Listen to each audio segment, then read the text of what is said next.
Buenas tardes, mi nombre es Violeta Barrientos. Actualmente estoy cursando la maestría en Administración de Hospitales y Servicios de Salud. Mi materia es Salud Pública y Legislación. Los temas de los que vamos a hablar es el aborto, el VIH y el acceso universal a la salud. El primer punto a analizar es, desde su perspectiva como trabajador de la salud, ¿cómo considera si existe conciencia sobre el derecho del artículo 123 apartados A y B sobre que las mujeres durante el embarazo no realizarán trabajos que exijan un esfuerzo considerable y signifiquen un peligro para la salud en relación con la gestación? Respecto a este tema, para empezar, tenemos que la Constitución mexicana, en el artículo 123, establece que las mujeres durante el embarazo no realizarán trabajos que exijan un esfuerzo considerable y signifiquen un peligro para su salud en relación con la gestación. En esta materia también se establece la obligación para que el patrón debe de observar en los centros de trabajo las normas y medidas sobre higiene, seguridad, prevención de accidentes de trabajo con el objeto de garantizar la vida y la salud del producto desde la concepción. Tratándose de las mujeres embarazadas, quienes gozarán forzosamente de un descanso de 6 semanas anteriores a la fecha fijada aproximadamente para el parto y 6 semanas posteriores al mismo, debiendo recibir un salario íntegro y conservar su empleo. También las mujeres, después de que dan a luz, tienen un periodo de lactancia donde se les debe brindar 2 descansos por día de media hora cada uno, ya sea para alimentar al bebé o para extraerse la leche de manera manual en un lugar adecuado, higiénico, que le debe de proporcionar su lugar de trabajo, su institución o dependencia. También debe de tener acceso a la capacitación para fomentar la lactancia materna. Esto es lo que nos indica la Constitución, pero son muy pocos los lugares en donde se cumple este artículo. En el sector público, en la mayoría de los casos, sí se cumple, bueno, al menos donde yo trabajo, que es en el ICEA, en el sector salud, sí se nos brinda una hora extra de descanso para en los primeros 6 meses. Lo único que hay ocasiones en las que se sigue haciendo un trabajo pesado. Aquí es en donde se deberá valorar, sobre todo en los últimos meses de gestación, de cambiar el área de trabajo para que no estén en un lugar donde sea tan pesado, o sea, donde tengan que cargar, por ejemplo, nosotras como enfermeras que tenemos que mover pacientes. Entonces, ahí sí creo que los jefes deben valorar cambiarnos a un área no tan pesada, por lo menos en los últimos meses de gestación. Y lo mismo en cualquier área de trabajo, o sea, es algo que cualquier jefe tiene que valorarlo sin que, o sea, sin que la ley se los ordene, por sentido común, por humanidad, tiene que hacer eso. El siguiente tema nos dice, ¿cuál es su reflexión sobre los derechos reproductivos de la mujer desde la visión de los instrumentos jurídicos internacionales? En este punto tenemos que los derechos reproductivos tienen que ver con nosotras, con nuestro cuerpo, con procesos biológicos muy personales y muy reciente la consideración de los mismos como parte de los derechos universales. Desde los años 60, la píldora anticonceptiva permitió que las mujeres pudieran separar sexualidad de reproducción.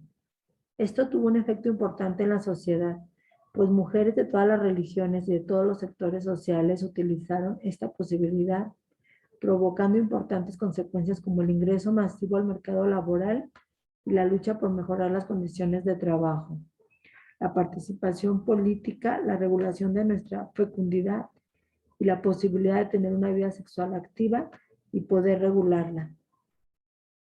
Lo que protege la libertad sexual de cada persona es decidir con quién tener sexo y cuándo.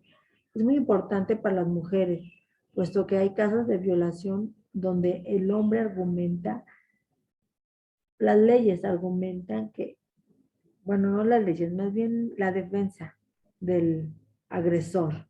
Argumenta que ella pudo haber tenido relaciones constantes con el agresor, pero ella no quería tener relaciones en ese momento, incluso hasta en un matrimonio se considera violación cuando el marido obliga a su esposa a tener relaciones, cuando ella no quiere.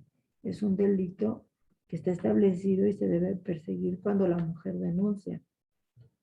En el caso de los derechos reproductivos, el bien protegido es la libertad de cada persona a decidir sobre el número y esparcimiento de los hijos, así como contar con la información y medios para hacerlo. En cuanto a derechos reproductivos, tenemos que las mujeres tienen derecho a la información, a la educación, a la protección y atención durante el embarazo, durante el parto, acceso a los métodos anticonceptivos y a la planificación familiar. En este punto hay ocasiones en donde hay mujeres muy jóvenes que se embarazan y ellas me han comentado que el ginecólogo no quiere operarlas porque les dice que está muy joven. Aquí está violando su derecho de decidir sobre su reproducción. ¿Por qué? Porque, o sea, si ella tiene los 2 hijos o los 3 o la cantidad de hijos que ella quiere, pues se le tiene que respetar su decisión de ser esterilizada y de ya no tener más hijos, más no se le tiene que poner condiciones como la edad o ese tipo de cosas. Las instituciones nacionales de derechos humanos y su responsabilidad con los derechos reproductivos, las defensorías, las procuradurías y las comisiones de derechos humanos tienen la responsabilidad de identificar quiénes tienen la obligación de hacer cumplir los derechos reproductivos, señalando las omisiones y velando así por el goce pleno de sus derechos por parte de la población. Recordemos que los estados, al ratificar los convenios internacionales, asumen la obligación de cumplirlos. Por ejemplo, el Poder Legislativo tiene la obligación de normar, de revisar el presupuesto y controlar su ejecución. La Secretaría de Educación debe integrar los derechos reproductivos en el currículum o en la matrícula escolar y que se enseñen en el aula. También la Secretaría de Salud y de Cultura tienen roles importantes en materia de derechos reproductivos. El Poder Judicial, su tarea es aplicación pronta de la ley de acuerdo a cada sistema jurídico en tribunal laboral, penal y civil. El siguiente tema es, ¿cuál es la opinión de los profesionales de la salud? Tengan claros los aspectos del Código Civil Federal al artículo 22 y el Código Penal Federal, artículo 331, sobre el tema relacionado al aborto. Bueno, primero que nada hay que saber que la OMS define el aborto peligroso como una intervención destinada a la interrupción de un embarazo practicada ya sea por personas que carecen de preparación o un entorno que no reúne las condiciones médicas mínimas o ambas cosas a la vez. El derecho libre desarrollo de la persona jurídica, esto es, la decisión de la persona si desea o no tener hijos, puesto que cada año mueren 47,000 mujeres a causa de abortos inseguros en el mundo. Estas muertes se podrían prevenir si los gobiernos de los países dieran autonomía a las mujeres sobre sus propias vidas reproductivas y si en lugar de penalizar, educaran y garantizaran los servicios de salud que las ciudadanas merecen por el solo hecho de ser personas. Los abortos histórica y actualmente suceden en contextos legales restrictivos, ya sea porque existen embarazos no deseados por violaciones, mujeres que no desean ser madres por alguna otra razón. Hay sociedades que juzgan a las mujeres por ejercer su derecho a decidir. Está prohibido restringir su acceso o no hace el aborto, deje practicarse, que sucede en condiciones peligrosas e insalubres para muchas mujeres y eleva el costo a los sistemas de salud pública el tener que tratar las complicaciones de dichos procedimientos inseguros. En este sentido, se hace aún más necesario que implemente la legislación federal la implementación la interrupción legal del embarazo, siempre privilegiando que cada persona tiene derecho a decidir qué es lo mejor para sí misma y a recibir información científica y no estigmatizada para hacerlo. Finalmente, no queremos precisar que la Suprema Corte de Justicia de la Nación, en la resolución de la acción inconstitucionalidad promovida contra la interrupción legal del embarazo, consideró que la no penalización de la interrupción del embarazo tiene como contraparte la libertad de las mujeres para que decidan respecto de su cuerpo, de su salud física, mental e incluso respecto de su vida. La Suprema Corte de Justicia de la Nación, en la resolución de inconstitucionalidad promovida contra la interrupción legal del embarazo, considera que la no penalización tiene como contraparte para que las mujeres decidan su embarazo, su salud física, mental, incluso respecto de su vida.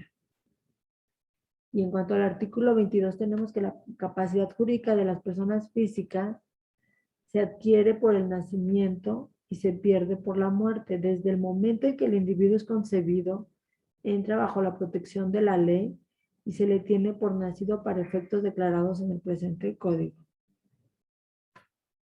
Y el artículo 331 nos menciona que el aborto lo causaría un médico, cirujano, comadrón, partera, además de las sanciones que le corresponden conforme al anterior artículo, se le suspenderá de 2 a 5 años en el ejercicio de su profesión. Respecto a este tema, yo considero, yo no estoy de acuerdo con el aborto. Yo considero que, como lo menciona este artículo, se debe educar a las mujeres para que utilicen métodos anticonceptivos que no atenten contra la vida de un ser que ya se está gestando dentro de ellas. Hay mucha discrepancia respecto a este tema porque hay quienes priorizan el derecho de la mujer para decidir sobre su cuerpo, pero yo considero que desde el momento de la concepción, esta bebé, este producto ya tiene derechos como persona y se tiene que respetar. El primer derecho y el más básico es el derecho a la vida. Entonces, ese es un derecho que va encima de cualquier otro derecho. Eso es lo que yo considero. Que se debería de regular la ley para que tengan acceso o por ejemplo, si hay mujeres que no desean tener bebés, que se les facilite esterilizarlas o no. Hay muchas opciones. En lo personal no estoy de acuerdo con el aborto y y considero que nosotros como personal de salud tenemos el derecho de no practicarlo si nuestros principios morales no nos lo permiten. El siguiente tema es cuáles son los principales hechos violatorios que los profesionales de la salud pueden incurrir en relación a personas con VIH-Sida y qué aspectos debe cuidar el profesional de la salud en la atención con el tema del VIH-Sida.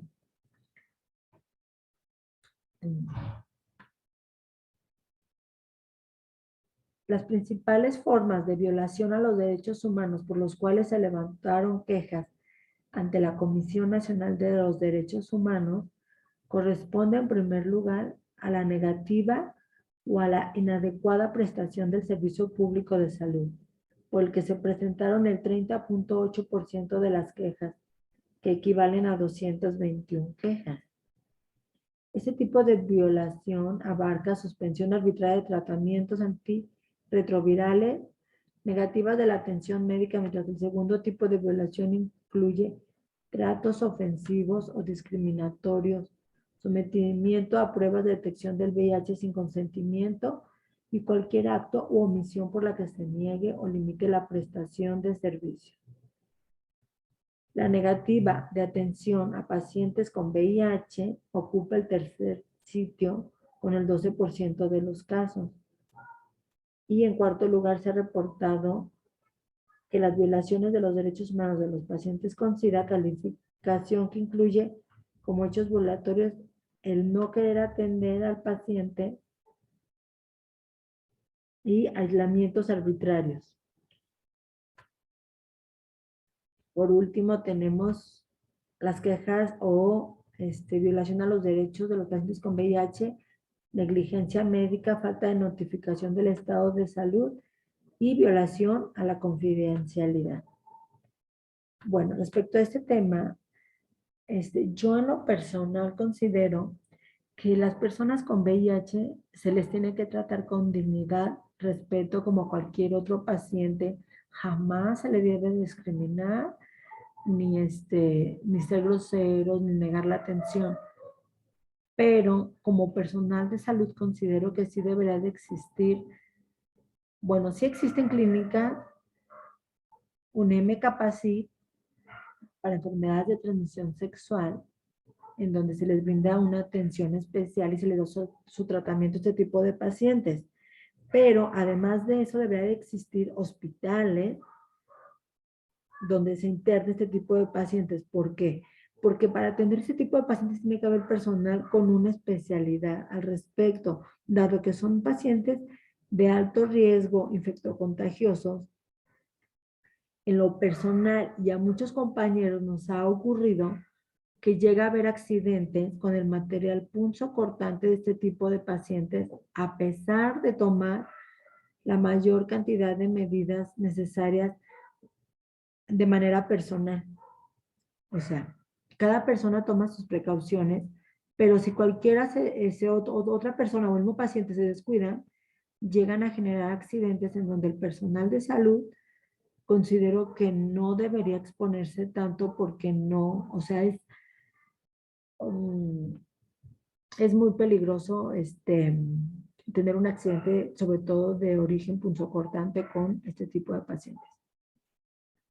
Por ejemplo, les voy a dar un ejemplo. A un paciente con VIH positivo hace poco se le hizo un estudio, y posterior a esto, yo no sé por qué la doctora dejó sobre la cama la aguja. O sea, estaba haciendo una punción lumbar.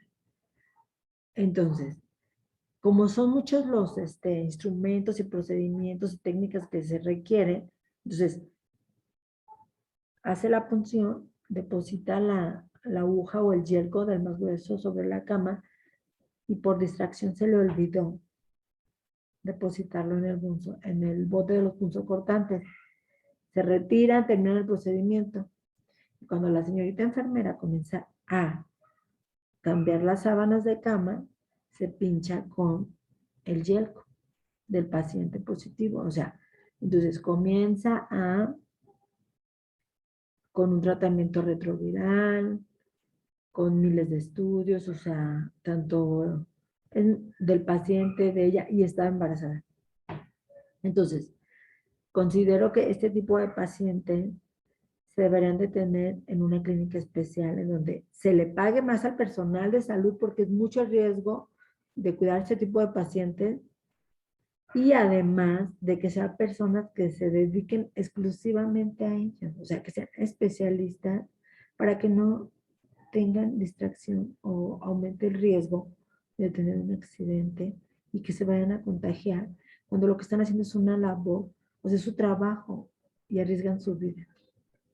Así es que esta es mi opinión al respecto. O sea, se debe de respetar al paciente con VIH, pero también se debe de cuidar mucho al personal de salud. El siguiente tema del que vamos a hablar, perdón, era el último. Bueno, agradezco mucho su atención. Ay, no se crean, perdón, me falta. Dice, con base en la experiencia y contexto actual, ¿cuál es su opinión sobre la importancia de la aplicación de la cobertura universal en salud? ¿Y cuáles son los impactos que considera se pueden presentar en los temas de salud de la población? Yo decía que me faltaba un tema, perdón. Ok, nuestro último tema es referente a la salud universal para todos. Les voy a explicar un poco lo referente a este tema. Dice, la cobertura universal de salud implica que todas las personas y las comunidades tengan acceso sin discriminación alguna a servicios integrales de salud, adecuados, oportunos, de calidad, determinados a nivel nacional de acuerdo con las necesidades, así como a medicamentos de calidad, seguros, eficaces, asequibles, a la vez que se asegura que el uso de estos servicios no exponga al usuario a dificultades financieras, en particular a los grupos de situación de vulnerabilidad. La cobertura universal de salud requiere la definición e implementación de políticas y acciones con un enfoque multisectorial para abordar los determinantes sociales de la salud y fomentar el compromiso de toda la sociedad para promover la salud y el bienestar. El acceso universal a la salud son el fundamento de un sistema de salud equitativo. Construye a partir del acceso universal, oportuno, efectivo, y si no existiera, se convierte en una meta inalcanzable. En promedio, alrededor de una tercera parte de las personas en los países de las Américas, que equivale al 29%, reportaron no buscar atención en salud cuando la necesitan debido a múltiples barreras.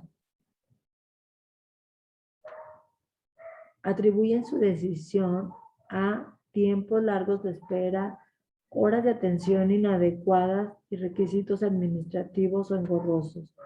Una barrera financiera reportada es la disponibilidad inadecuada de los recursos. Por ejemplo, que falta personal de salud, que no hay medicamentos, que no hay insumos. Y en el 8.4% de los casos las barreras son geográficas. Es importante destacar que el 8% atribuyó su decisión de barreras de aceptabilidad, que no hablan su idioma, la falta de confianza en el personal de salud o maltrato por parte del personal, y prefieren la medicina tradicional o indígena.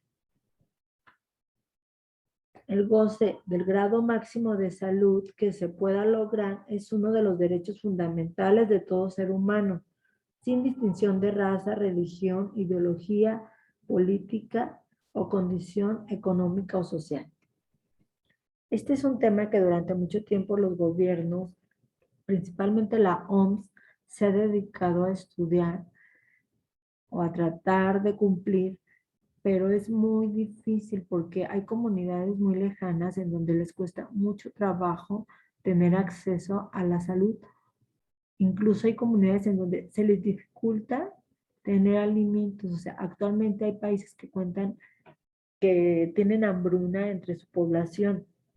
Entonces, si al gobierno o a las instituciones les es difícil lograr llevarles alimentos, entonces imagínense ustedes lo que es para los gobiernos de bajos recursos, los gobiernos pobres, dar salud universal a su población. En México se ha trabajado mucho al respecto y se ha avanzado. O sea, actualmente con el INSABI,